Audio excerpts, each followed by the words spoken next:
Hi hello అందరు ఎలా ఉన్నారు? బాగున్నారా? నేనైతే చాలా చాలా బాగున్నానండి.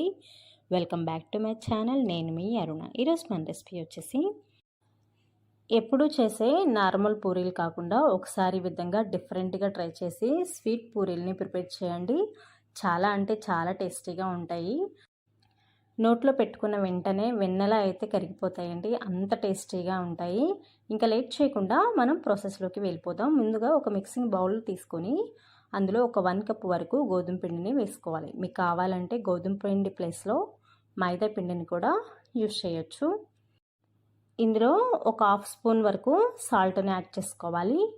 మంచి కలర్ కోసం ఒక హాఫ్ స్పూన్ వరకు పసుపును కూడా యాడ్ చేసుకోవాలి. మీకు కనుక పసుపు ఫ్లేవర్ నచ్చకపోతే కనుక ఎల్లో ఫుడ్ కలర్ని కూడా యూజ్ చేయొచ్చు.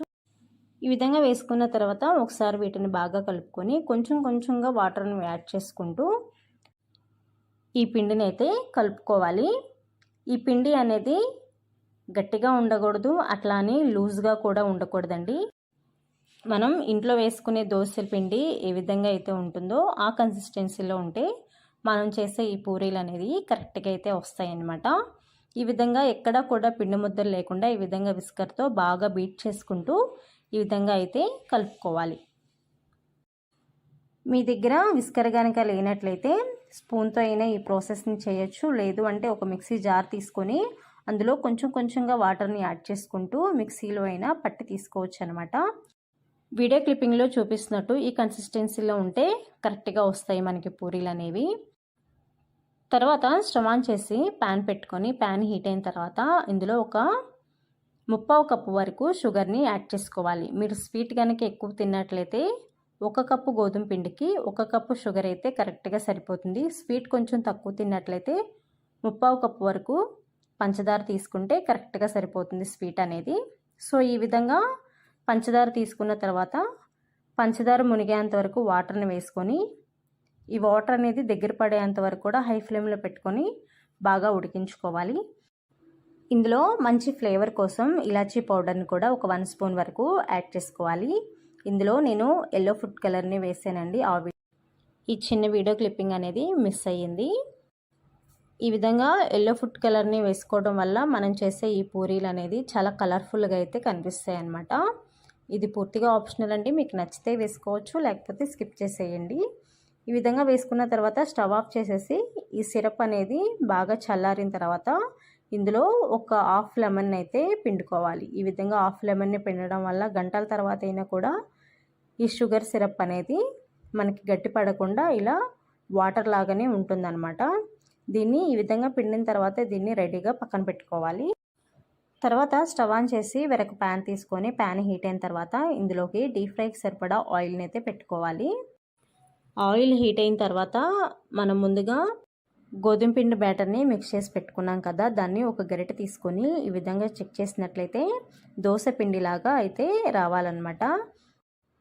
ఆయిల్లో వేసే ముందు ఈ విధంగా గరిటెని అంచులకు తుడిచినట్లయితే మన ఆయిల్లో ఈ పూరీలను వేసేటప్పుడు అక్కడక్కడ చిన్న చిన్న డ్రాప్స్ పడకుండా మనం చేసే ఈ పూరీలు అనేవి పర్ఫెక్ట్గా అయితే వస్తాయన్నమాట. ఆయిల్ హీట్ అయిన తర్వాత ఇందులో నిదానంగా అయితే పూరీలను అయితే వేసుకోవాలి. నేను ఇక్కడ చిన్న గరిటెని అయితే తీసుకొని చిన్న చిన్న పూరీలను అయితే వేసుకుంటున్నానండి. మీరు కావాలంటే మనం పప్పుచారులో పెట్టుకునే గరిటె ఉంటుంది కదా, ఆ గరిటెతో కనుక వేసుకున్నట్లయితే పెద్ద పెద్ద పూరీలు అనేవి కూడా వస్తాయన్నమాట. మీకు నచ్చితే ఈ విధంగా చిన్న పూరీలను వేసుకోవచ్చు. లేదు అంటే పెద్ద పెద్ద పూరీలనైనా వేసుకొని సర్వ్ చేసుకున్నారంటే టేస్ట్ అనేది చాలా బాగుంటుంది. ఈ విధంగా అన్నిటిని కూడా వేసుకున్న తర్వాత పైన కొంచెం గరిటెతో కూడా ఈ విధంగా ఆయిల్ అనేది వేస్తూ ఉన్నట్లయితే పూరీలు అనేవి పొంగుతూ చాలా బాగా వస్తాయి అన్నమాట. చూడడానికి కూడా చాలా బాగుంటుంది. వీడియో క్లిప్పింగ్లో చూస్తుంటేనే మీకు అర్థమైపోతుంది కదా పూరీలు అనేవి ఎంత పొంగుతూ అయితే వచ్చాయో అనేది. ఈ విధంగా పొంగి ఉన్న పూరీల్ని ఒక ప్లేట్లోకి తీసుకొని రెడీగా పక్కన పెట్టుకోవాలి. సేమ్ ప్రాసెస్లో మిగిలిన పిండిని కూడా ఈ విధంగా పూరీలాగా అయితే వేసుకోవాలన్నమాట. ఎక్కడా కూడా చిన్న చిన్న డ్రాప్స్ పడకుండా మొత్తాన్ని కూడా ఈ విధంగా జాగ్రత్తగా చిన్న చిన్న పూరీల్ని ఈ విధంగా వేసుకోవాలి. ఈ ప్రాసెస్ మొత్తం హై ఫ్లేమ్లో పెట్టుకొని చేసుకోవాలండి. మీరు కనుక మీడియం ఫ్లేమ్లో పెట్టినా లేకపోతే సిమ్లో పెట్టి చేసుకున్నా కూడా ఆయిల్ అనేది పీల్చేస్తుంది. తర్వాత ఈ పూరీలు అనేవి మనకి పొంగుతా కూడా రావన్నమాట. హై ఫ్లేమ్లో పెట్టుకొని మాత్రమే ఈ పూరీలన్నిటిని ప్రిపేర్ చేసుకోవాలి. ఈ విధంగా ప్రిపేర్ అయిపోయిన తర్వాత వీటిని కూడా ఒక ప్లేట్లోకి తీసుకొని రెడీగా పక్కన పెట్టుకోవాలి. చూస్తుంటేనే అర్థమైపోతుంది కదా మనం చేసిన ఈ పూరీలు అనేది ఎంత పొంగుతూ ఎంత పర్ఫెక్ట్గా అయితే వచ్చినాయి అనేది.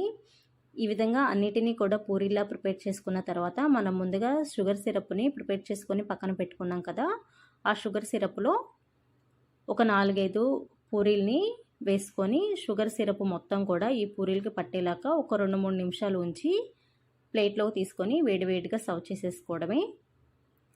అన్నిటినీ కూడా ఒకేసారి వేసినట్లయితే షుగర్ సిరప్ అనేది పూరీలకి అంతగా పట్టదనమాట. ఒక 4-5 పూరీల్ని ఒకసారి వేసుకొని ఒక 3 నిమిషాలు ఉంచి, ఎక్కువసేపు కూడా ఉండాల్సిన అవసరం లేదండి, ఒక 3 నిమిషాలు ఉంటే సరిపోతుంది. ఈ విధంగా వేసుకున్న తర్వాత వీటిని ఒక ప్లేట్లోకి తీసుకోవాలి. సేమ్ ప్రాసెస్లో మిగిలిన పూరీలను కూడా ఇలాగే ఒక 3 నిమిషాలు ఉంటే సరిపోతుందండి. ఎక్కువసేపు కూడా ఉండాల్సిన అవసరం అయితే ఏం లేదు.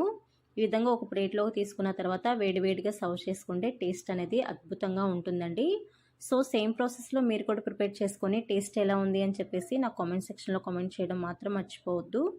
ప్లీజ్ లైక్ చేయండి, షేర్ చేయండి, కామెంట్ చేయండి. ఇలాంటి సింపుల్ అండ్ టేస్టీ రెసిపీస్ కోసం మన ఛానల్ని వెంటనే సబ్స్క్రైబ్ చేసుకోండి. So thanks for watching my video. Bye.